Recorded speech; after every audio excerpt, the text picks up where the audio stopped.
Dikatakan hidup padahal mati.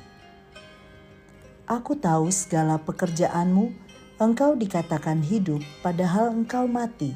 Wahyu 3 ayat 1b. Sahabat Iktus, hidup dalam kekudusan adalah kehendak Tuhan bagi gerejanya. Seringkali dalam keadaan sulit, seorang terpaksa atau dipaksa tidak mengindahkan Tuhan dan berbuat dosa. Tetapi situasi yang berlawanan pun bisa terjadi. Situasi aman dan nyaman ternyata dapat membuat seseorang jatuh secara rohani dengan tidak menjaga kekudusan hidupnya. Situasi ini digambarkan oleh Tuhan melalui keberadaan gereja Tuhan di Sardis, dikatakan hidup padahal mati. Ketika Sirus Raja Persia berhasil menundukkan Sardis, ia membuat peraturan bahwa semua warga Sardis tidak boleh punya senjata, tidak boleh berlatih militer, sehingga mereka hanya mengisi hidupnya dengan bernyanyi dan menari dan menikmati semua hasil bumi yang berlimpah. Lalu, apakah gaya hidup seperti ini masih berpengaruh di jemaat Sardis pada masa Perjanjian Baru? Dan bagaimana refleksi kisah ini dalam kehidupan gereja pada masa kini? Marilah kita merenungkan firman Tuhan ini dengan melihat beberapa hal penting. 1. Masalah gereja di Sardis. Tuhan menyampaikan keadaan gerejanya demikian. Aku tahu segala pekerjaanmu. Engkau dikatakan hidup padahal engkau mati. Ayat 1. Kata mati berarti tidak berguna.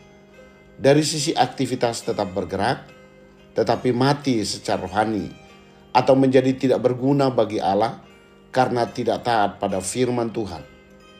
Jemaat di Sardis berada di zona nyaman, hidup tanpa tekanan. Mirisnya, hati mereka telah bergeser dengan tidak lagi menjaga kekudusan hidup. Hanya kegiatan formalitas tanpa relasi intim dengan Tuhan. 2. Solusi bagi gereja di Sardis. Pertama, bangunlah dan kuatkanlah. Ayat 2. Jemaat Sardis berada dalam keadaan tidur. Bangunlah berarti jangan tidur. Sedangkan kuatkanlah berarti buatlah kokoh. Artinya, berjaga-jagalah agar tidak jatuh dalam dosa. Kedua, turutilah dan bertobatlah. Ayat 3. Berarti hidup dalam ketaatan melalui pertobatan sejati. Mereka akan berjalan dengan aku dalam pakaian putih, karena mereka layak untuk itu. Inilah janji penyertaan Tuhan bagi mereka yang hidup dalam kekudusan. 3. Berkat bagi gereja di Sardis. Dalam ayat 5 ada beberapa berkat, yaitu pertama, dikenakan pakaian putih. Manusia tidak sempurna, namun Ia yang kudus menyempurnakannya. Kedua, tidak menghapus namanya dalam kitab kehidupan. Dengan membuka pintu hati bagi Yesus, maka pintu surga terbuka baginya. Sekalipun jatuh, Tuhan tetap menopangnya. Ketiga, diakui namanya di hadapan Bapa dan para malaikatnya. Pengakuan ini adalah tujuan tertinggi Allah bagi kita.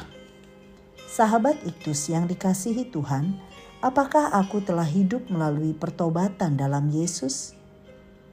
Dalam hal apa aku tidak tinggal dalam kekudusan? Apa berkat yang kudapatkan jika aku tinggal dalam kekudusan? Tuhan Yesus, setelah hari pertobatanku, aku tidak mau terbuai dalam kesenangan hidup.